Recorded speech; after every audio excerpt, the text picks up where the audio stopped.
It's really multifaceted in terms of the risk factors for birth injury. First, there are mom's risk factors.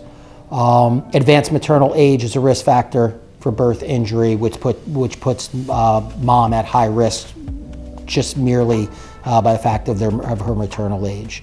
Gestational diabetes, elevated blood pressures or preeclamptic type conditions during birth. During the prenatal course, excuse me. Anemia is another one. There are many different risk factors. Mom, prior pregnancy, the difficult pregnancy, depending upon what the circumstances are, all present risk factors to mom for potentially a difficult birth or a birth injury.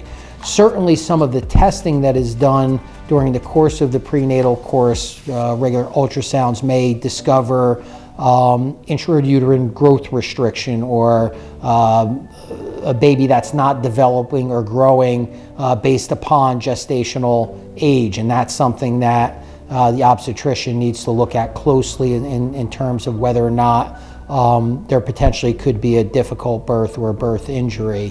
When you're talking about positioning of the baby, depending upon the positioning at the time of various prenatal visits, and particularly ultrasounds that are done leading right up to the time of delivery, may have a significant impact upon what type of delivery the obstetrician should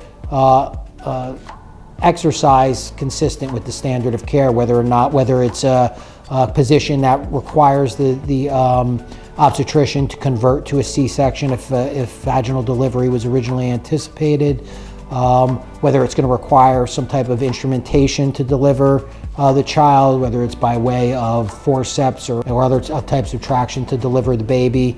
And then you're looking at also in looking at those ultrasounds, the manner in which the delivery may occur. Even if a vaginal delivery is decided, the obstetrician decides to move forward with the vaginal delivery, the manner in which uterine incisions are made may have an enormous impact upon the ability of the obstetrician to deliver the child, and any delay in the delivery that occurs, whether it's just outright delay in the delivery that causes an hypoxic ischemic encephalopathy, or the manner in which the child is removed or the fetus is removed from the uterus may have a significant impact upon whether or not the child suffers from a shoulder dystocia, brain injury, or other types of nerve injury that may have a significant devastating impact upon their health and well-being.